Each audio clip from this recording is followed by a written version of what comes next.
What is the history of Palmer Station?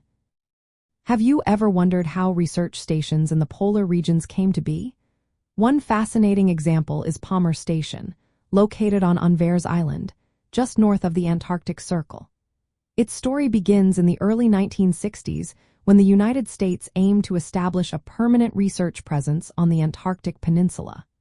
This area is rich in opportunities for marine and biological research.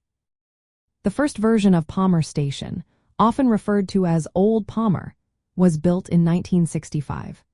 A United States Navy Seabee construction crew worked aboard the icebreaker United States ship Edisto to create this initial station. It was officially dedicated on February 25, 1965, and could accommodate a small group of researchers and support personnel.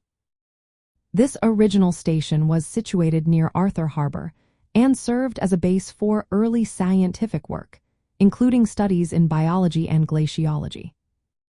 During this time, researchers explored the surrounding area, creating trails inland to glaciology camps. However, the harsh Antarctic winters often buried temporary shelters, like Jamesway huts, making research challenging. After gaining operational experience, it was determined that Gamage Point, nearby, was a more suitable site for a permanent station due to better accessibility by sea.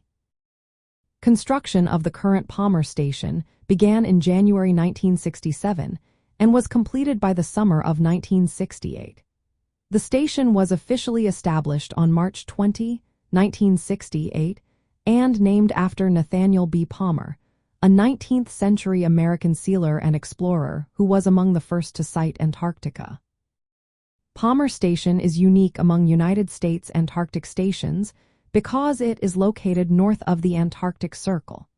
This location influences its climate and ecological environment. The station is smaller than other United States stations, typically housing about 40 people in the summer and around 13 during the winter months.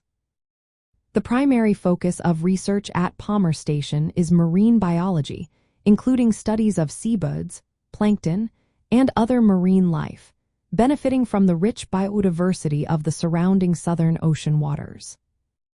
Over the years, Palmer Station has seen improvements in facilities and infrastructure.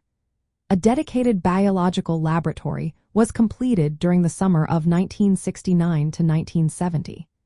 Old Palmer Station remained as an emergency refuge until the early 1990s but was eventually phased out as the current station became fully operational. Palmer Station is staffed year-round and is usually accessed by ice-strengthened vessels about once a month. This reflects the logistical challenges of operating in such a polar environment. The location and facilities of Palmer Station enable ongoing long-term ecological research, particularly through programs like the Palmer Long-Term Ecological Research Project, which studies the physical and biological processes shaping the Antarctic marine ecosystem. The history of Palmer Station illustrates its evolution from a modest research outpost in the mid-1960s to a key center for biological and marine research in the Antarctic Peninsula region. It stands as a symbol of human scientific presence in the polar regions, balancing the challenges of extreme environments with the pursuit of understanding unique polar ecosystems.